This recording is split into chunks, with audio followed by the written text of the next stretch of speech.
Welcome back to the Soul Line Network Private Podcast. I am your host, Criss Madrigal, and today I am happy to welcome Maria Perry. She is one of our guest experts inside the Soul Line Network, and Maria helps sensitive healers and coaches create wealth that feels safe, aligned, and deeply rooted in their soul's purpose. And I am excited to dive into this conversation today all around healing hearts and building fortunes and the link between trauma and prosperity, and especially as it relates to sensitive leaders. I can't wait to dive into that. But before then, welcome, Maria. I'm so grateful to have you here and just have you share your wisdom with our community. Oh, thank you for having me. I'm really delighted to be here and to chat with you about these important topics. They are super important. But before we even dive into the topic itself, I am just curious, and I always love to ask our guests, what is it that led you to the work that you do today? Yeah. Well, I look at my story kind of in 20-year chunks, and the first 20 years of my adulthood were very focused on money and business and accounting. I went to school for accounting. I became a CPA. I got an MBA degree, and I did all that for 20 years, and that was my path. And then the next 20 years of adulthood were all about healing, healing myself, understanding my own trauma and healing that, and learning about healing other people with their trauma. Mm-hmm. Um, so now I'm in the third 20-year period of my adulthood, and those two paths are intertwining. And I'm seeing links that I never saw before in my own life and in the lives of my clients, having to do with, the struggles people have with money, success, creating wealth in their life, and how do those struggles, and where do they come from? And coming to a gradual realization that it's coming from trauma that's been, and even if you've done a lot of healing, there's likely, if you're still having struggles, there's probably still some unresolved trauma.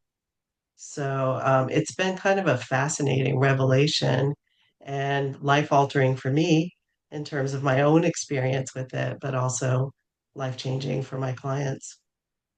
Oh, I love that. And I really like how you just broke that down into those three, periods of time in your life because as you were saying that, it resonated with me, right? Like the first few years of my life were, just living, doing all the things, right? For you, it was accounting. For me, it was business. I worked in human resources in corporate for 20 years until something shifted, right? And I was no longer aligned with it. And for me, it was my journey in motherhood that kind of broke me and took me through the ringer and that's where I then started to focus on healing myself, right? Because I had abandoned myself.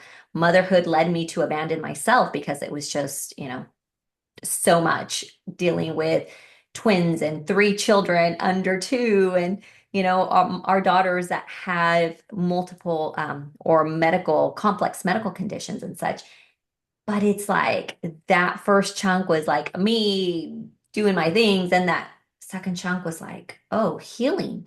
I need to heal myself. I need to find myself. And then all of a sudden here I am now, right, where it's like I'm taking all that knowledge and wisdom of being in human resources and coaching people my entire career, coupled with everything I learned in my healing journey. And here we are doing beautiful things. And so I love that you've been able to take everything from your past and you're here today. I think it's so beautiful how you've broke it down to really share it with people because I think that is going to allow people to really feel into this episode.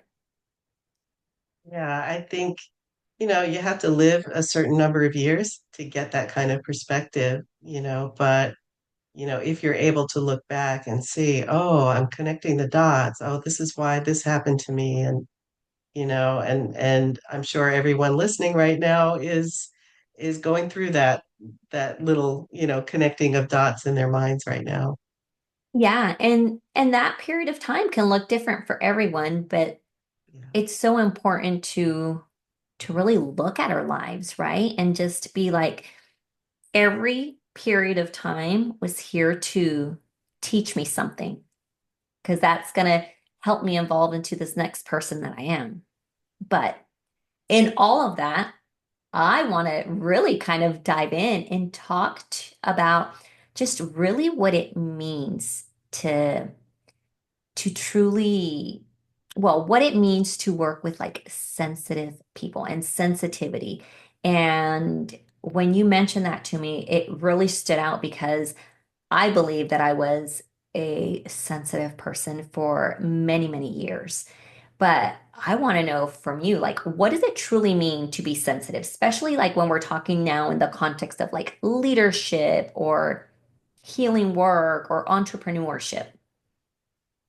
Yeah, I'm always finding new answers to that question about sensitivity. It shows up in so many places, and there are so many kind of systems out there for understanding it. I mean, at the very core, it's really someone who is empathic, open, and that's a superpower because you are able to receive information that other people don't have access to. And in early life, it can be a challenge to process that information, know what to do with it, not have it flood your system. And if there's no one there teaching you and telling you, oh, you're a little bit different, this is information coming in that you have to learn to regulate and work with, then you can grow up not recognizing it as a superpower and feeling like there's something wrong with you. You're too sensitive. And we live in a culture where, at least in the United States, it's very kind of go, go, go, be bold, be courageous, do the thing. And there aren't a lot of voices saying, pay attention to your body, listen to the cues, slow down, make sure you get rest. And that might not be important for everyone, but for sensitives, it's crucial. And you're going to overload and shut down if you're not using strategies to take care of your body and your system.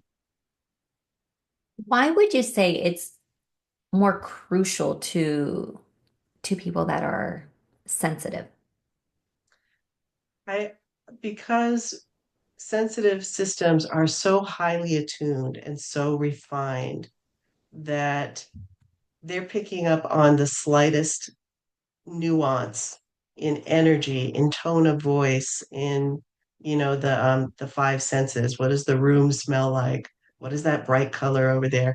All of that is coming in and being processed, and the system can just get overwhelmed by the amount of data coming in, and it just requires shutdown time and reset time that a lot of other people don't require.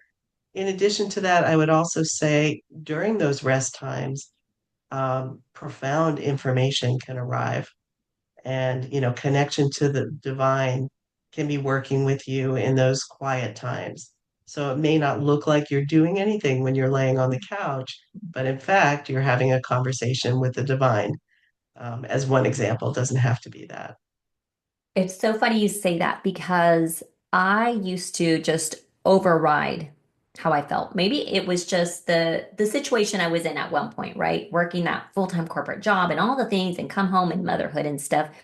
And that was part of why I ended up developing an autoimmune condition because I was just working in survival mode. But fast forward, I'm in a different space today, and there's days where it's like, oh my gosh, it's been so busy and I'm so tired and I'm more in tune to my body. And then I'll just tell my family, you know what? I'm gonna go take a bath, which is something I used to never ever do. I'm gonna go take a bath. And when I'm in that hot bubble bath, just like you said, I get the biggest downloads. It's like I accomplish more in that time I'm in the bubble bath than I probably did all day exhausted because of whatever reason, right? So it's so good that you say that because I often say, oh my gosh, I get my best ideas in the bath or in the shower. And I hate when it's in the shower because I can't just grab my phone. But it's Yeah, important to highlight that.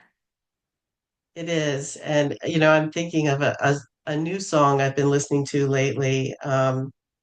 There's a line from the song, the artist's name will come to me, where she says, returning to myself is returning me to you. So Mm, it's like I've got to come back to me and take care of myself. And I'm not pulling away. I'm doing what I need to do so that I can be available to you again, which yeah. I think really helps with the guilt that some people have about that kind of self-care. Oh my gosh. I carried guilt for way too long. Mom guilt, right? And it wasn't until I had that breakdown, if you will, several years back that it made me realize that, oh my goodness, yes, I have to take care of me. The moment I take care of me, I can show up better for others. And I don't think a lot of people truly get it until they're in that situation, which I hope it would be the other way around, right? Like we focus on ourselves, be present to never reach that point. But but okay, I want to talk a little bit about the link between trauma and prosperity. But before we go there, how do you define trauma? Yeah, that's an interesting word. The word trauma comes from it's actually a Greek word. Trauma in Greek means wound. Okay. So, in the very simple terms, it's a wound. Um, but if you look at some common definitions, it has to do with any kind of wounding that has a lasting impact. And often that lasting impact comes from maybe the shock of it or the pain of it, or it doesn't have to be something sudden, it could be something prolonged. There is a study of adverse childhood experiences. It's called ACEs for ACE for the adverse childhood experiences. It was done in 1998 with the Centers for Disease Control in combination with Kaiser Permanente, and they looked at the connection between these adverse childhood experiences from the age of 0 to 17 and the likelihood of experiencing a number of adult difficulties, illness, poverty, all kinds of things like that. And they found just an irrefutable connection between, the traumatic experiences in early life. And in that study, they defined trauma to include long-term difficult childhood situations, like maybe years of food instability or living long-term with a parent that has an addiction. Um, so for me, that kind of changed my idea of what trauma is. It doesn't have to be that sharp, sudden, shocking thing. It could be a long-term difficulty that a child lives with. And how does it show up in like our relationship with money or success and visibility? Yeah, it's a link that not enough people know about, but if you find that you are struggling in those areas, um, and you can't figure out why, my life is a good example because I've had those struggles. I've had sort of the bottom fall out, like a housing situation falls apart or a job is lost, and I'm not sure why that happened. Um, it took me a long time to understand that because I'm somebody with all the training, and business experience to be successful, to have plenty of money, to have stability. Like, why are these things happening? And I was able to make a link back to experiences in early life where I didn't feel safe Mm. or stability wasn't there. Or maybe I had the physical things, but I didn't have emotional support, which felt to me like um, an attachment issue. Like I can have this for a little while, but not forever, kind of thing. It's a very rich topic once you kind of open up to it, but in general, it's patterns that your body created in early life. Your nervous system helped you to survive things, and your nervous system continues to operate that way Hmm. and bring you experiences that kind of repeat what was happening before. And what you end up doing is you're sort of at war with yourself because your conscious mind is saying, I'm aligned with my path. I'm going to do this work and I'm going to have this and that. But your nervous system is saying, oh, that's not safe. Oh, yeah, you might get that, but it won't last. Hmm. So there's this kind of internal war going on. As I hear you talk, it reminds me of it being like something that is silent. How how do you or what advice do you have for people who may find themselves in that situation to maybe I try to identify, could this be tied to some kind of trauma? Are there any signs that you Yeah. see? Yeah, I think if you've tried all the things and you're still not getting answers or resolution, that's a sign that there's something deeper going on. And what's a little tricky there is you could have repressed memories, or you could just not have the understanding that something in your childhood that you do remember was could be defined as a trauma.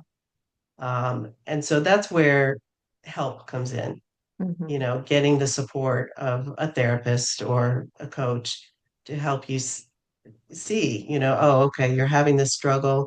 You've done all the common sense things and it's not changing for you.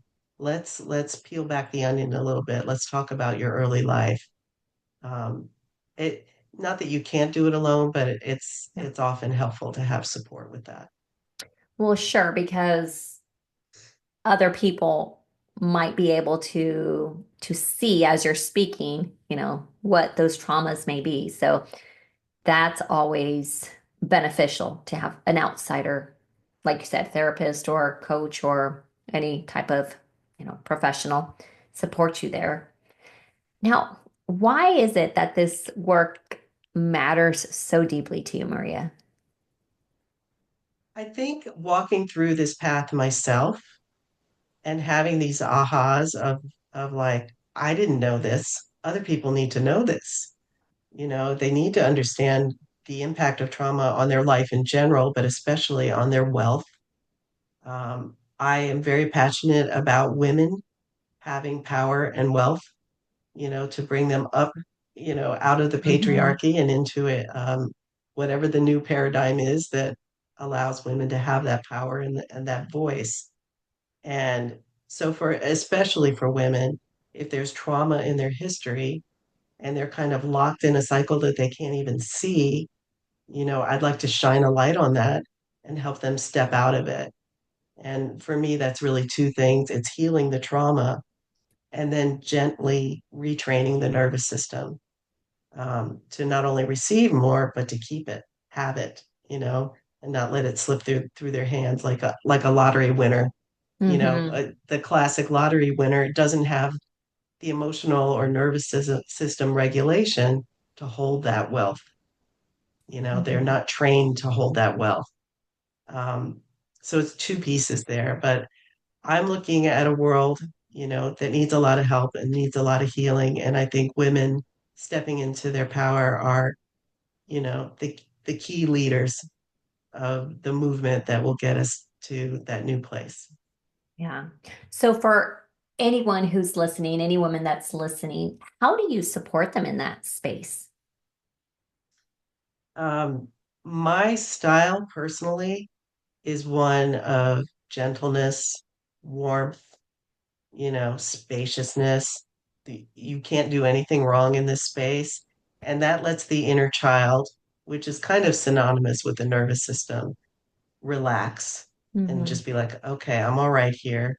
Nothing bad's going to happen to me. I'm not bad. I haven't done anything wrong.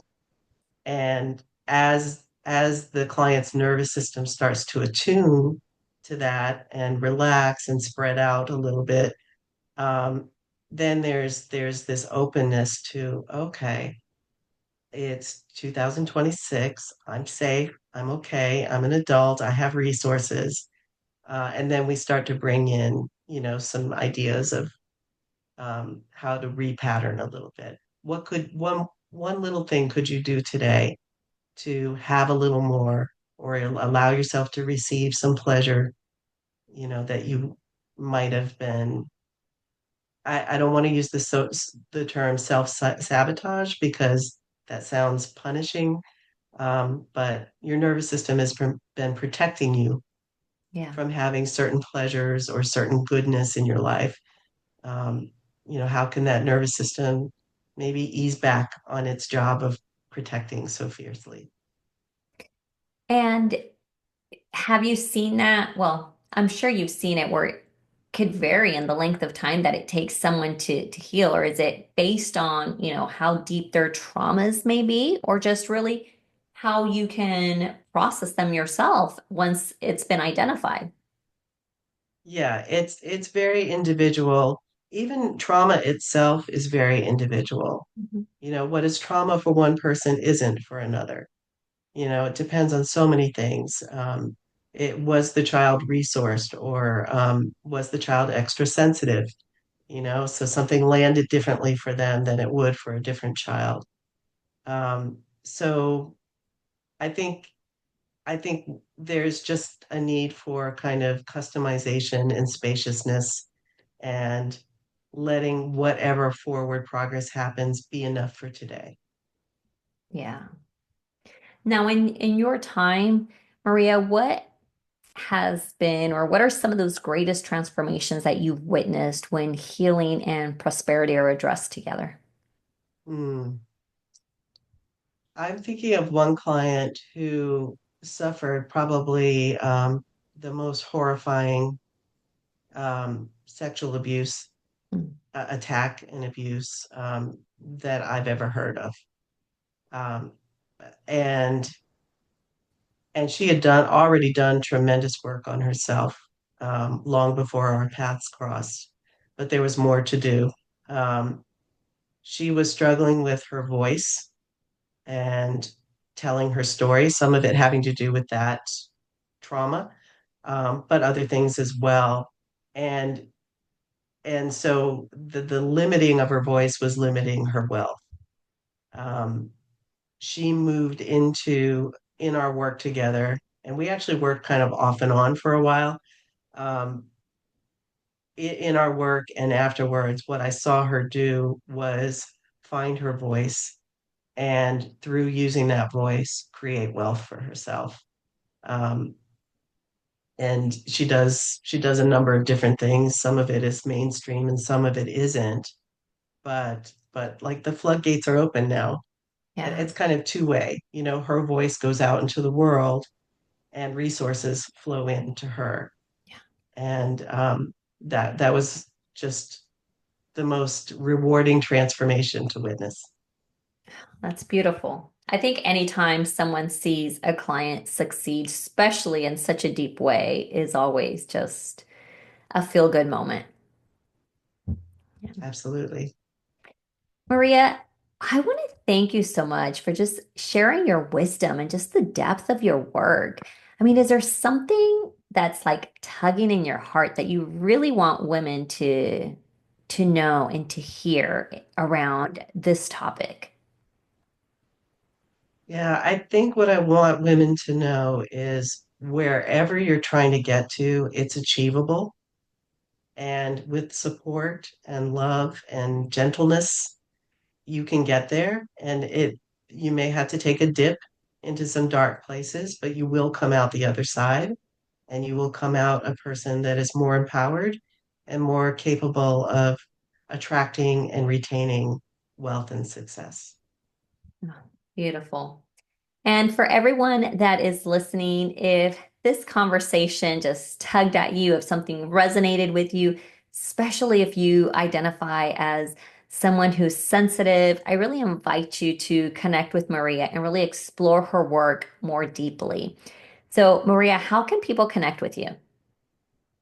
Yeah, the best way to connect with me is on social media. I'm on Facebook and Instagram as the Sacred Money Coach. And you'll find information about programs and offerings that I have upcoming in both places.